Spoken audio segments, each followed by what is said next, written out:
What's going on, guys? Welcome back to another episode of Paul Talks Patriots on Dog TV. The Patriots finally got their second win of the season and also shipped off a player, a key contributor to a Super Bowl contender. There's a lot to talk about as far as the Patriots goes, as far as more trade deadline talk. Let's get into it.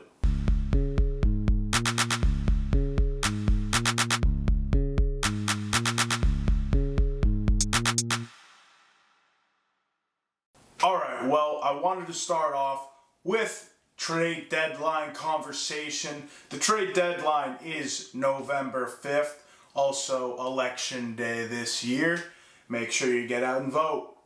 The Patriots traded outside linebacker Joshua Uche to the Kansas City Chiefs. He was a healthy scratch in our victory versus the Jets on Sunday, so it seemed pretty evident that he was going to be on his way out. Unfortunately, I was a fan of Joshua Uche. Was he a major piece, building block to our future on defense?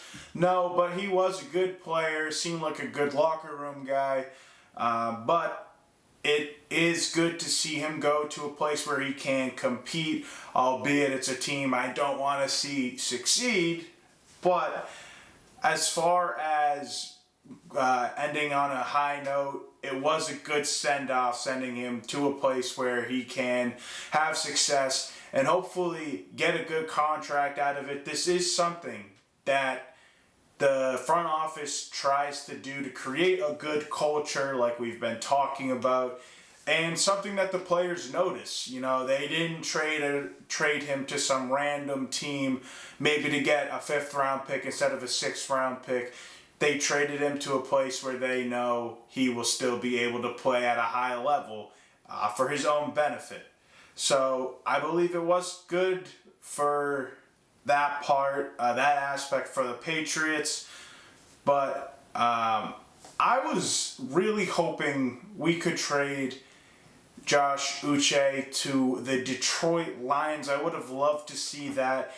They have some depth at offensive tackle, and even if it was a 1-for-1 swap there, or whether a late draft pick had to be attached to on our side, or if we could do some scheming and steal one from the Lions with one of their tackles, I thought that would have been perfect, considering they just lost Aiden Hutchinson to a gruesome season-ending injury.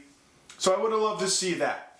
But at the end of the day, a 6th round pick is a little underwhelming, but you weren't going to get much more for a rotational edge rusher who hasn't really been doing much this year. But outside of Joshua Uche, who can the Patriots try and trade for? Well, I don't really think it makes sense to give up future draft picks for players in the short term. So maybe you buy low, and it's a low risk, high reward type of situation, and it's a person you are able to sign to a long-term deal in the offseason, and you see what they have. So Josina Anderson of CBS Sports, as you may have seen, reported that the Patriots are in the market for wide receiver help, defensive tackle help, and offensive tackle help. For me, I would let the young kids play at wide receiver, and as far as offensive tackle goes, to me, it doesn't really make sense to give up those draft assets when you're probably going to get a backup tackle in return and get the same production you're getting out of your tackles right now. Our tackles have improved, and that's something I will be talking about later. And outside of that, on the other side of the trenches, hopefully Christian Barmore can be back at some point this season. And you have him and Devon Godshaw as a great 1-2 punch in that interior line. And for me, again, it doesn't make sense to trade for another defensive tackle that is going to cost a lot of draft picks, or high draft picks, crazy assets. So who can we target in this situation where it's a low risk, high reward? Well, my first thought was the Cleveland Browns left tackle, Jedrick Wills. Wills was a 2020 first round pick out of Alabama, who has a history of producing a lot of top tier talent, obviously, along with at the tackle position. Wills was also a Pro Football Writer Association all-rookie first team in his first year in the league. He has declined every year. The general consensus is since being in the NFL, but the natural talent is there, the athletic ability, and it's weird to me how he declined every year. Not sure if that's due to coaching or maybe the player himself, how he carries himself, who knows. But he's on an expiring contract, and the Browns aren't really competing this year. They just got their second win of the season. If you missed it, on that Hail Mary from Jameis Winston to their wide receiver Tillman at the end of the game to beat the Ravens. So I don't think the Browns are going to be buyers at the deadline. Maybe they'll try and sell. If they don't see a future with Jedrick Wills, I think he would be a good risk to take. Maybe sending them a 6th or a 7th or a late round draft pick. Swap. Maybe swap a pick. Scott Peters, our offensive line coach, has done a great job this year working with what we have on the offensive line. So maybe he can work some magic with Jedrick Wills, and if he sees enough improvement over the second half of the season, maybe that's a guy you sign long-term on a cheap contract. And if he doesn't work out, you're not tied up on a bunch of money. If he does work out, well, Eliot Wolf looks great, and the team has a great deal for a good caliber left tackle. Next up would be Titans defensive tackle Sebastian Joseph Day. Sebastian Joseph Day is also on an expiring contract, and he's been around for a while. He's a proven starter in the NFL, won the Super Bowl with the Rams, and was a starter for them that year. He is probably going to have a pretty good market, however, for teams that are competing for a Super Bowl. If they need help in the interior defensive line, he is a proven run stopper, as I said, but he's also a guy that will on occasion line up on the outside in certain situations.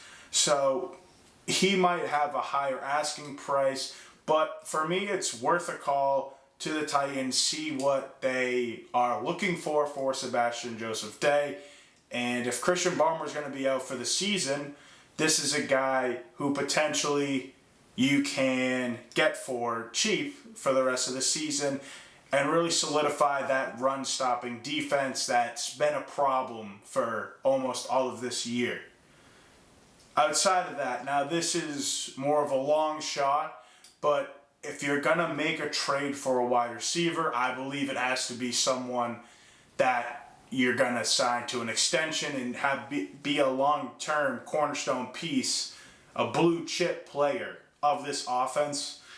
And that is a guy we were rumored with before the season started, being Bengals wide receiver T. Higgins.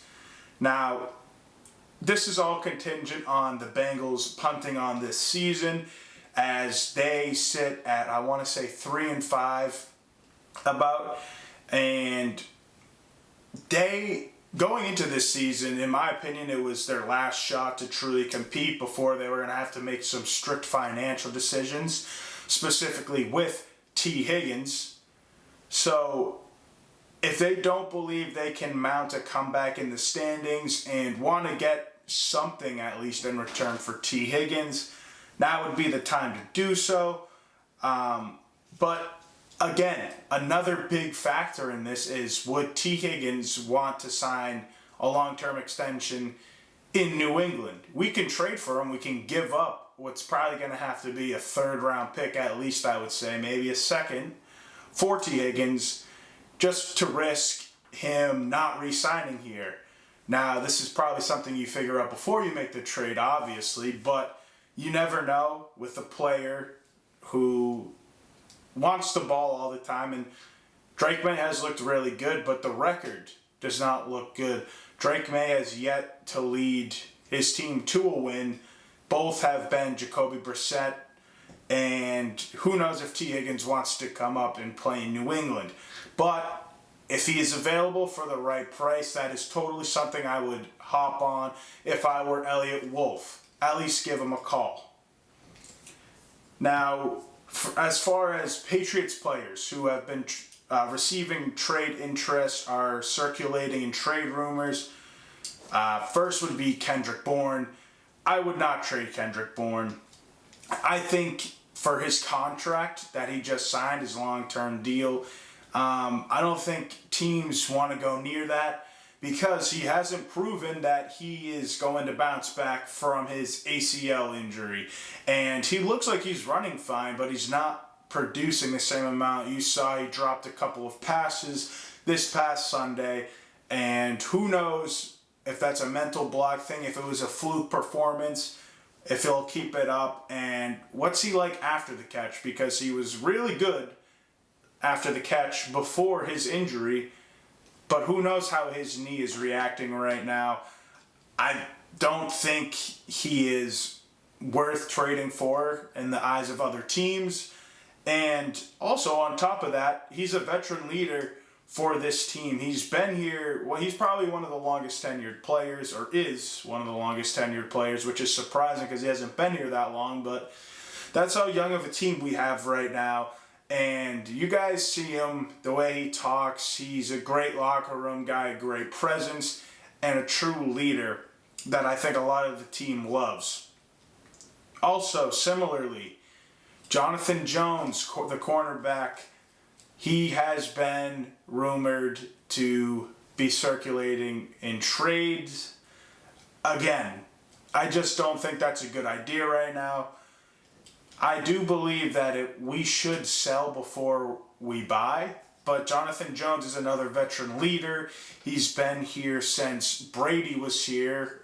He has 2 Super Bowl rings with us, and I just don't think that would be a good look to the rest of the team to trade him, probably considering he's retiring soon. It would be better for the young guys to have that leadership in the locker room.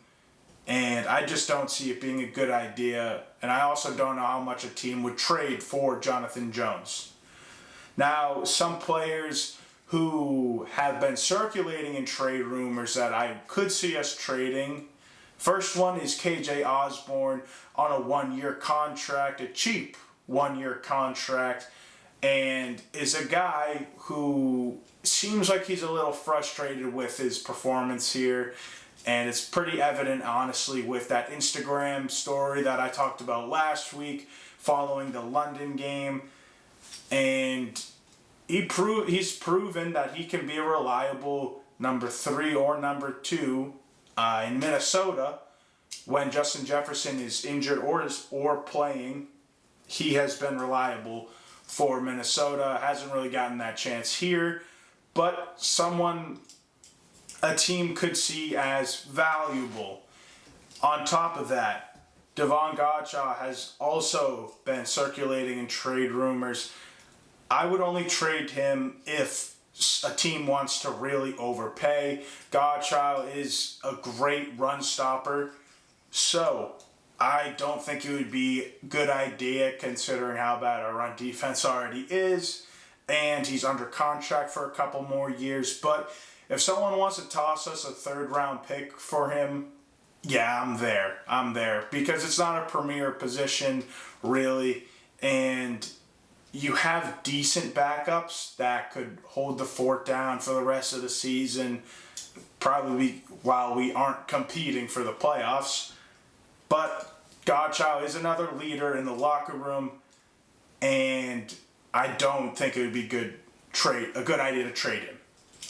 On top of that, a guy that really hasn't had his name thrown around too much that I think could be a potential trade candidate would be tight end Austin Hooper. Hooper, the former Pro Bowler, is known to produce in the NFL.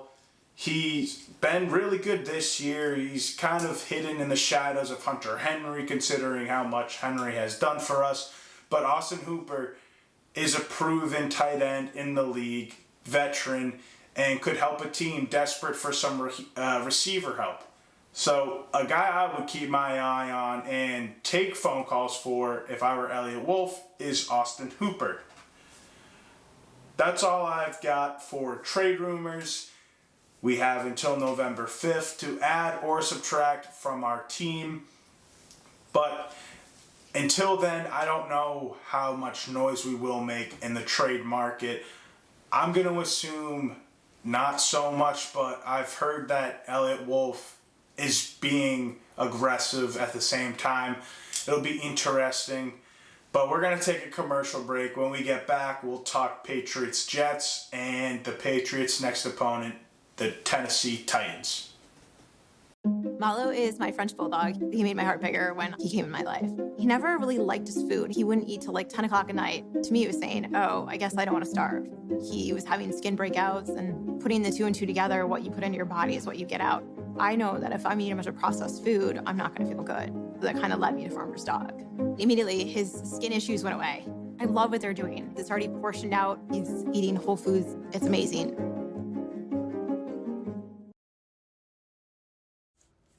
On the College Football Dogs website, you'll find a main page that features some of our biggest and newest stories.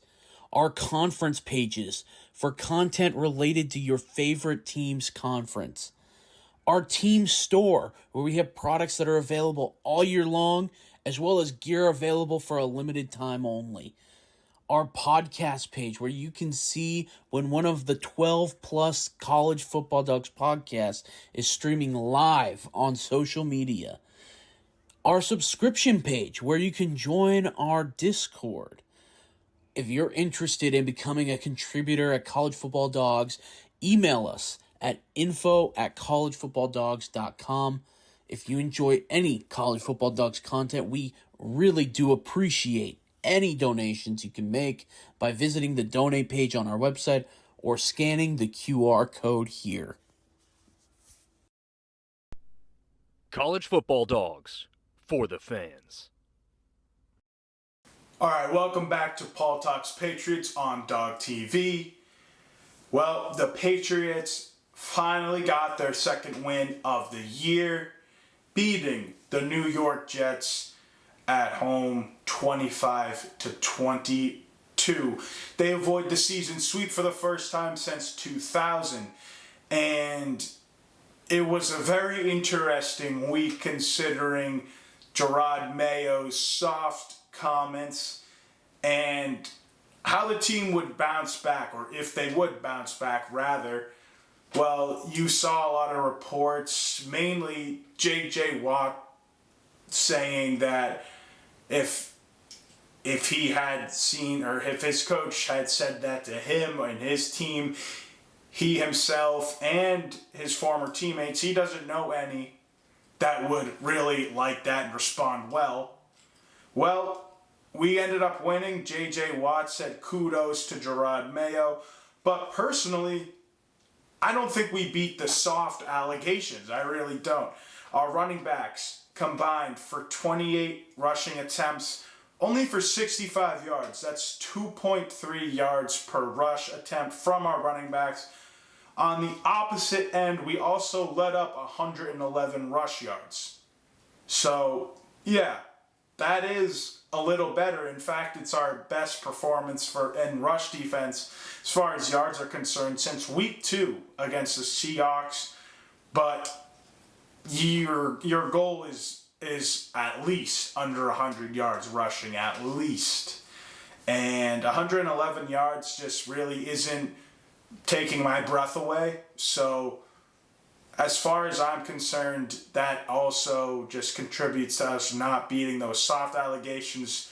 Also, the wide receivers dropped a lot of footballs. Now, I do think a lot of that has to do with a lack of talent because Drake May and Jacoby, for the couple that were dropped from Jacoby, those were really good throws. But some of them I noticed, I looked like maybe the wide receivers were scared of getting it right after the catch. And if that is the case, then again, that just contributes to the soft allegations. So I credit Mayo for his team bouncing back and pulling off a bold move and calling his team soft and seeing how they responded. They played with a lot more juice, but I don't think they were a lot tougher. But either way, it doesn't matter. They played at a higher energy level and won. And honestly, the game was not perfect by any means, but who's expecting perfection out of this roster? We all know we're not unaware at the lack of talent on this roster. In my opinion, it's bottom 5 in the NFL. And you got a really good performance out of a really untalented roster.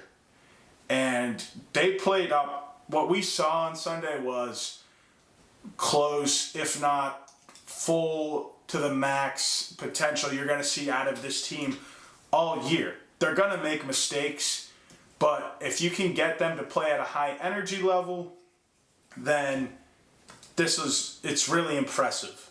As long as they keep that energy up. Here's a couple of clips of the team performing at a high energy level and showing it off. First is this Christian Ellis sack. All right, here Ellis is at linebacker, and no one blocks him, honestly. It wasn't like a crazy move or anything, but look at his energy and look at people following him for the celebration. Just really good stuff there. As far as the team is concerned, after a player makes an important play, you celebrate, and you can tell the whole team was into it. Now, here's another big tackle for loss, mainly with Christian Ellis. But again, multiple people getting in on a gang tackle, which is again a main vocal point of defenses, gang tackling. Get as many helmets to the ball as possible. You see Ellis at the bottom of the screen and just, boom, shoots the gap, wraps up. Him and Roy drive him back. And watch Ellis. Hawkins gets over to celebrate with him. I mean, there's several plays from Ellis where he makes a tackle or someone else, one of his teammates, make a good play and he is high in energy. You'll love to see that. He is a guy that really stepped up this week and improved a lot on his performance last week, along with Jelani Tavai. Tavai played really good this week and still made mistakes, but both of them in the passing game, they just, it's not their thing. The rushing game, they were shooting gaps, flying through the offensive line, and they were disciplined and playing with high energy. So you can't really ask for much more. When you're lacking talent, you want a player to be fundamentally sound and have good technique. Well, both of them did really well in that regard on Sunday. But other than that, just watch this play. This is my favorite one. I'm rooting for Vidarian Lowe so much now. Just his turnaround this year has been crazy, and I'm starting to think that maybe the Patriots don't lean towards drafting a left tackle and roll with Vidarian Lowe at left tackle next year. He played a really good rushing defensive line and performed well, but to keep along with the energy that was on display on Sunday, watch this play from Vidarian Lowe. This is the first play from scrimmage. You'll see him obviously at left tackle, number 59. Look at this, engages, drives his man all the way to the echo of the whistle. Yeah, talk your shit, Vidarian. I love it. He's pumped up, ready to go, and really just sets the tone for the rest of the game. You saw it the whole way through, just great energy from everyone. It was amazing to see. So credit to Ellis, Lowe, credit to Mayo for getting that out of his team. And another guy who really stepped up was Jacoby Brissett. As much as everyone wanted to see Drake May play and knowing how boring it was to watch Jacoby Brissett run that offense, I gotta say Jacoby stepped up when it mattered the most, and he performed very well. I think in my opinion, it must be from getting benched and now getting another opportunity that he was more engaged and wanted to prove all those doubters wrong, which he kind of alluded to in his post-game conference. And he just did so well, and the whole offense really rallied around him. And on the other side of the ball, the defense let up 22 points, but I will say that one drive where Marcus Jones got a really soft call on defensive pass interference, followed by Christian Ellis's defensive pass interference that was probably a little bit more fair. That led them, the Jets, gave them an extra about 40 yards downfield for free. So besides those two plays, if you negate those two plays, they probably don't score a touchdown that drive considering how well your defense played the rest of the game. So that's a high 22, or a low 22 rather, I should say, for the Patriots defense. Really good performance. And right now I'm getting reminiscent feelings of the 2021 Detroit Lions in Dan Campbell's first year. Well, their first year they were 3-13-1. They were in fourth place for the fourth year in a row. But with their lack of talent, Dan Campbell really wanted to establish that culture in Detroit and resonate with the city of Detroit, and how the people are there. And they're a blue-collar city similarly to how Boston is. And they had a couple of cornerstone pieces in Detroit at that time. It was Jared Goff's first year after getting traded from the LA Rams. It was Amon-Ra St. Brown's first year, his rookie year, after getting drafted in the 4th round. Well, what do we have? We have Drake May. We drafted Jalen Polk, and no, before you freak out, I'm not going to say Jalen Polk is Amon-Ra St. Brown. But Amon-Ra was not supposed to be what he turned out to be. He was a 4th round draft pick that was a steal, possibly the steal of that draft. And Jalen Polk is not seen as a number 1 wide receiver, but someone who should be able to turn it around, fingers crossed, and contribute to this offense at a high level. Not a 100 reception a year player, but a solid wide receiver too, at least. So I like to compare those two players. The Lions had a good offensive line that year with drafting Penei Sewell especially. We don't have that, but we probably have a better defense than they do. They had Anzalone at interior linebacker, which I compared to Jawan Bentley, who obviously we've been without. But other than that, we have more cornerstone pieces such as Christian Gonzalez and Keon White that the Lions really lacked. But they were both in the bottom half of offense and defense that year. But you saw the buy-in from the team. You saw young players starting to perform better, and it looked promising. And that is what I think is happening here right now. And it's very integral for our future that we win against the Titans on Sunday, because that's when people will be fully bought in.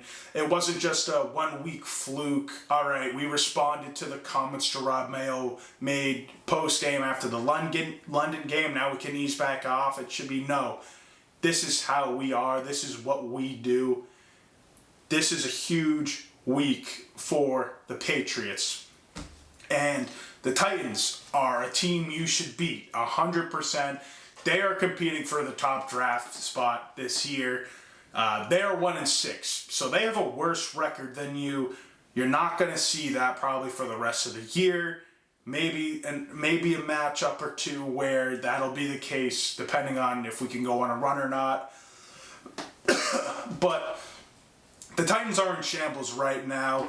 If you haven't seen the Will Levis memes, they're all over the internet. Will Levis, their starting quarterback, their second-round pick in last year's draft, who was supposed to go in the first round, fell to the second round because teams weren't that high on him. Titans took a risk on him. It has not worked out so far whatsoever. Now, who is he throwing to? Well, he is throwing to Calvin Ridley, the guy who we got outbid for by Tennessee. And honestly, hindsight's 20/20, and looking back on it, I'm happy we didn't. It seems like a really good thing. He had a really good game last game after complaining that he wasn't getting the ball enough, a la Pop Douglas. But Calvin Ridley this year, 22 catches, 326 yards, and a touchdown. And about half of that production came last week after complaining. I'm not kidding. He had a really good game. And he's a really talented player. I'll give him that. But that's all they have because they just traded DeAndre Hopkins, the future Hall of Famer, to Kansas City. So as far as receivers go, all you really have to worry about is Calvin Ridley. And honestly, whether it's Will Levis starting or Mason Rudolph, their backup quarterback, I'm not concerned about who's throwing the ball and who's getting it to Calvin Ridley. Other than that, they have Tony Pollard out of the backfield, who is having a bounce-back performance this year after not meeting expectations last year in Dallas. On the defensive side of the ball, they do have a good defensive line. Not crazy rushers, edge rushers, pass rushers, but tremendous to stop the run. And that is who I mentioned earlier, Sebastian Joseph Day, followed by second-round pick of this year's draft, T'Vondre Sweat. Sweat was a highly touted prospect out of Texas and fell to the second round, but has been performing pretty well from my understanding this year. And on top of that, most importantly, their best player on the defensive line, Jeffrey Simmons, who is a consensus top 10, top 8 defensive tackle, really good against the run and the pass. So if there's one guy that's going to beat you and get to whoever's starting at quarterback this week, it is going to be Jeffrey Simmons. That's a name to keep an eye out for. They also, which this makes no sense to me considering how bad they are this year, they traded for linebacker Jerome Baker. You might remember Baker's name. He was on the Seattle Seahawks when we played them in Week 2. Baker, decent player, formidable, I would say, at his position. More of a pass coverage linebacker, not too good in the run game, but a guy that can cause problems if not taken care of. On top of that, they do have a decent secondary, including L'Jarius Sneed, who just got a massive payday after winning the Super Bowl with the Chiefs last year. Arguably the best cornerback in the league last year. He really balled out. This year, not as good, but still extremely good. Still someone scary, really talented. And he's paired with Quandre Diggs. Now, Diggs was on the Seattle Seahawks for a great amount of time. Was a 3-time Pro Bowler there. Well, now he's 31 years old. And his best days are behind him, but that doesn't mean he's not good anymore. He's still a really good player, someone you have to worry about. Now, a big thing here is Drake May playing? Is Jacoby Brissett going to play? I'm thinking Drake May is going to end up starting. He's in phase 3 out of 5 of the concussion protocol as of Wednesday afternoon. And it seems like they're really pushing him to start this Sunday. So I would love to see him come back. I don't even know how serious his concussion was, if he even got a concussion, because he apparently wanted to come back and play in the second half but was not able to. So If not, Brissett is still gonna get through this game, and you know how he performs. He's not gonna turn the ball over probably, and he's also not gonna throw for 300 yards and 3 touchdowns.